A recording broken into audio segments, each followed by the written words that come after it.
Ed, Edd n Eddy only exists because of a dare, a failed TV show, and a sneaker commercial. That's right, without a dare and a company marketing shoes, Cartoon Network's most successful show to ever run on its network to that point probably wouldn't exist. Which maybe makes it less surprising then that the show would be made so differently than everything else around it that it would literally be the last show of its kind, not just for Cartoon Network, but for the entire industry. Ed, Edd n Eddy was brilliant. It was very punk, but most importantly, it was weird.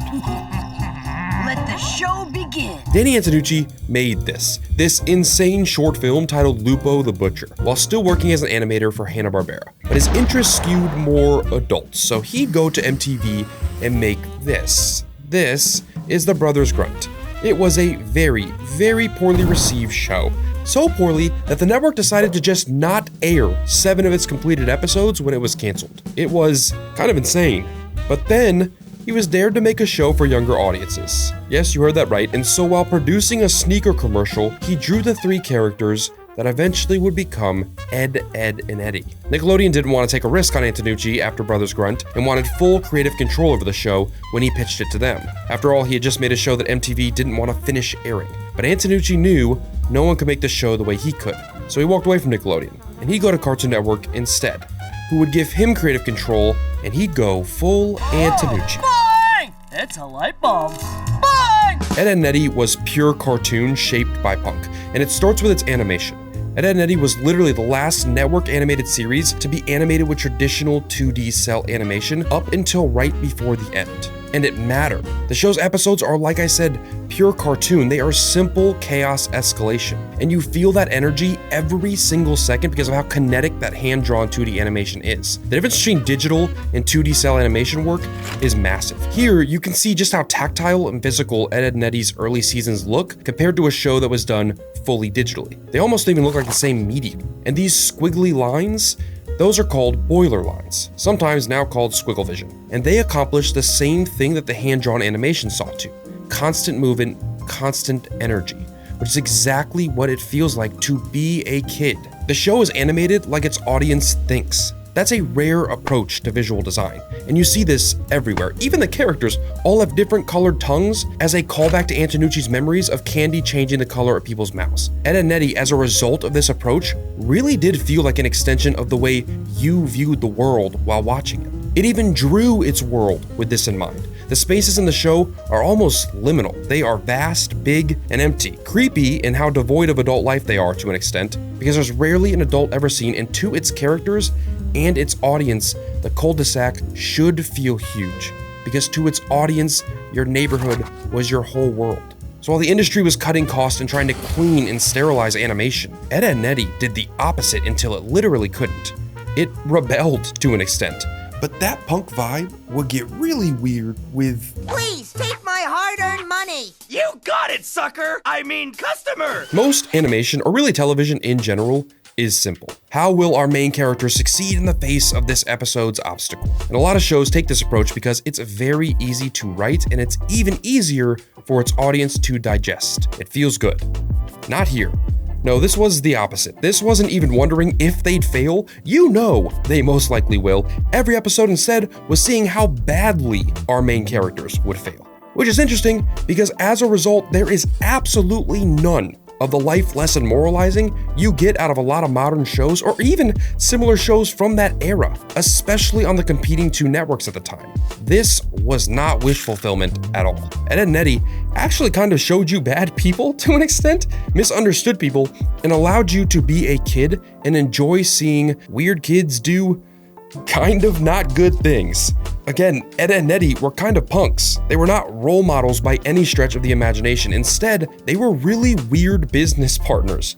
Double D was the planner, Eddie was the salesman, and Ed was the muscle. And every episode was just them doing increasingly dumb things to get candy. And again, this design choice was intentional. I've talked about how a lot of very good shows avoid archetypes, but Ed, Edd n Eddy actually distills them down to their core and then shows them to you. And it's for a reason. Kevin is pure smugness, Rolf is pure chaos, Johnny is pure weird, Sarah pure rage, Jimmy pure melodrama, Ed pure instinct, Double D pure logic, and Eddie pure ego. By drilling to the core of people's personality traits and expressing them so literally, the show creates constant tension and constant conflict. All of these individual personalities and individual personality traits are constantly at odds. And so every character serves a function. Everyone matters. This might sound weird, but in a way, this show does equally as good of a job at using its characters to express individual personality traits and emotions as something like Inside Out did. It just did it first. But none of it would matter if it didn't get the next element of the show right. Ed, and Eddy didn't just create these weird punk characters and then shove them into a traditional sitcom. The show's actually built like a weird, bizarro version of Scooby-Doo. But the Eds are the monsters? It's easy as 1, 2, 3. What? Each episode is about one thing and one thing only. Greed, or candy, but one and the same. A totally relatable goal to kids. All they want is candy. Jawbreakers.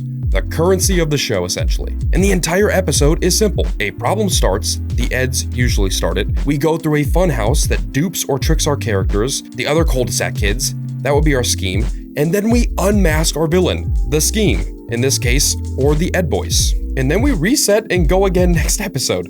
This is a brilliant way to play with show structure. It takes a structure that's so recognizable, so obvious, and eds it up into something so weird that works in the exact same ways. And then it makes you root for the villain. That's part of the genius of the show. It's not just that it doesn't teach or preach, it's that it gives you something so relatable, the Jawbreaker or candy, that you can't help but root for the scheme. Not only would most shows designed for that audience not do that, but most networks, not named Cartoon Network, wouldn't have aired a show that does that at that time. But there's one very not hidden little element of the show you probably think about more than the show itself.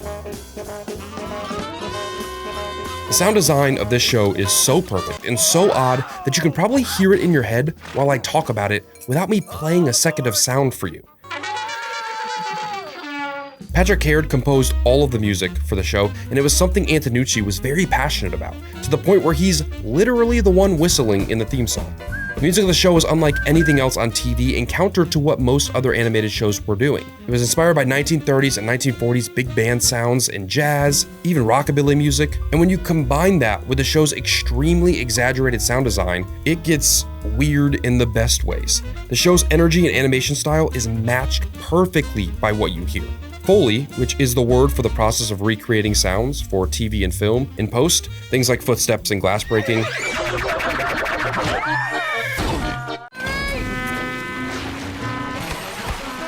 is a different animal here. Ed, and Eddy was like a Foley theme park, and it amped up that feeling of not just seeing the world like a kid, but hearing it like one as well. I made it all up, Double D. Everything about my brother was a lie. And at the foundation of all this was a simple reality. The show instinctively did the very opposite of what should work for a lot of other television. Through all of this, it didn't grow up at all. It didn't attempt to turn into something bigger or more important or more complex. It didn't grow the Eds into something new or turn them into heroes. It stayed exactly as it was from the beginning almost to the very end, because Antonucci and his team were so confident in their vision. That's also what makes its finale, the single time it does do something entirely differently, so perfect. It felt special. It didn't feel like a show grasping at one last taste of relevancy. It didn't need to, because it had always been exactly what it was intended to be. Punk was a movement defined by fast, loud music, by anti-authoritarianism, by do-it-yourself aesthetics, and by a rebellious attitude towards the norm. That's how you define that word. Ed, and Eddy was fast and loud. It was so anti-authority that there were no authorities, and when the industry started to shy away from doing it by hand, it fought to the very end as long as it could to keep at it. And that says nothing of making these schemers your protagonists. Ed, and Eddy was by almost the very definition of the word, one of the most punk animated shows ever created, and it is so singularly brilliant as a result. I just hope that all these years later, if we ever see the Eds again, if they're ever rebooted, if they ever pop back up on TV, that they're still the same punk dudes with a stack of jawbreakers plotting their next scheme.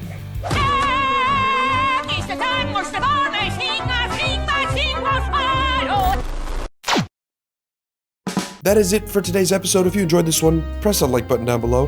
And I am curious, I joked around about Ed, and Eddy coming back, but is there a show you'd actually like to see a revival or a reboot of? And as always, if you haven't yet done so, hit subscribe. That way you don't miss anything coming to the channel. And that little notification bell, it helps a lot. It just makes sure you're actually notified when something comes out. And as always, this has been